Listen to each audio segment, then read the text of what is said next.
എല്ലാ കൂട്ടുകാർക്കും പുതിയ വീഡിയോയിലേക്ക് സ്വാഗതം. ഇന്ന് നമുക്ക് അവൽ മിൽക്ക് തയ്യാറാക്കാം കേട്ടോ. അപ്പോൾ എൻ്റെ കയ്യിൽ കുറച്ച് മട്ടയവൽ ഉണ്ടായിരുന്നു. മട്ടയവൽ വെച്ചാണ് തയ്യാറാക്കേണ്ടത്. ക്രിസ്പി ആയിട്ട് തന്നെ വറുത്തെടുക്കണം കേട്ടോ. അത് ലോ ഫ്ലെയിമിൽ വെച്ച് തന്നെ വറുക്കാൻ നോക്കണം, അല്ലെങ്കിൽ ഇത് പെട്ടെന്ന് കരിഞ്ഞും പോകും. നമുക്ക് നോക്കാം അവലെന്തായാലും. അവൽ പാകമായിട്ടുണ്ട്. നമുക്ക് ഓഫ് ചെയ്യാം.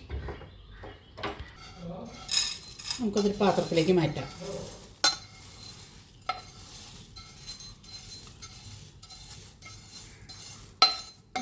ഇത് 3-4 കണ്ണമ്പഴ കേട്ടോ. പാളയംകുടമ്പഴായിരുന്നു വേണ്ടത്. ഇത് കണ്ണനാണ്. അപ്പോൾ നമുക്ക് ആവശ്യത്തിന് പഞ്ചസാര ചേർത്ത് നമുക്കിതൊന്ന് ഉടച്ചെടുക്കാം.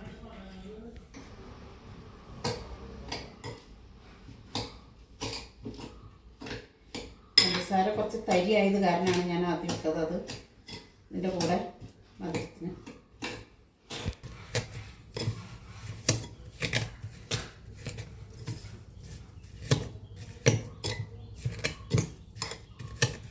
മിക്സിയിൽ അടിക്കരുത് കേട്ടോ പഴം.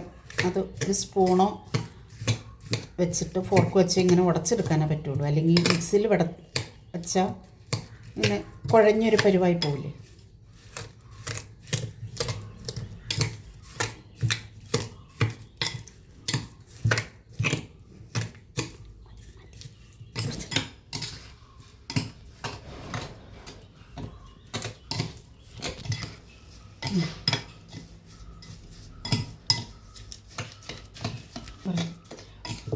ഞാൻ ഉടച്ചെടുത്തിട്ടുണ്ട്.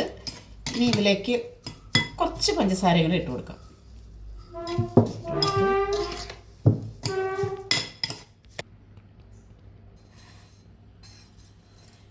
നമുക്കിനി അവൽ ഇതിലേക്ക് ഇട്ട് കൊടുക്കാം കേട്ടോ. ഈ ഉടച്ച് വെച്ച പഴം മിക്സും കൂടി ഇതിലേക്ക് ഇട്ട് കൊടുത്ത്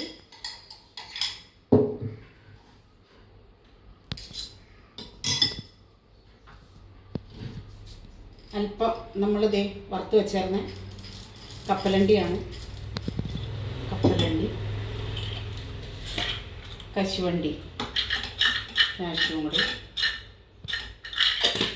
തണുത്ത പാലാട്ടോ. അത് എല്ലാം കൂടി നോക്കിയിട്ട് നമുക്ക് മിക്സ് ചെയ്യാം. അവലാണ്. അപ്പോൾ എന്നാലാണ് നമുക്കത് അവൽ വെച്ചേർന്നിട്ട് കുറേ നേരം വെക്കരുത് കേട്ടോ.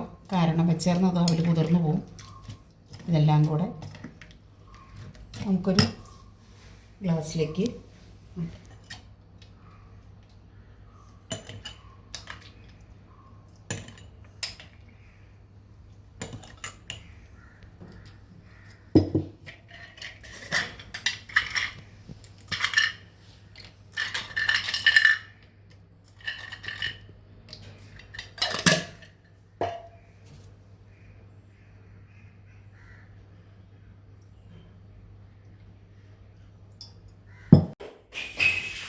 എൻ്റെ അവൽ മിൽക്ക് ഇവിടെ റെഡിയായി. അപ്പോൾ എൻ്റെ വീഡിയോ എല്ലാവരും ഇഷ്ടപ്പെട്ടാൽ ഷെയർ ചെയ്യണം, ലൈക്ക് ചെയ്യണം, സബ്സ്ക്രൈബ് ചെയ്യണം കേട്ടോ. ഇതെല്ലാവരും ഉണ്ടാക്കി നോക്കണം.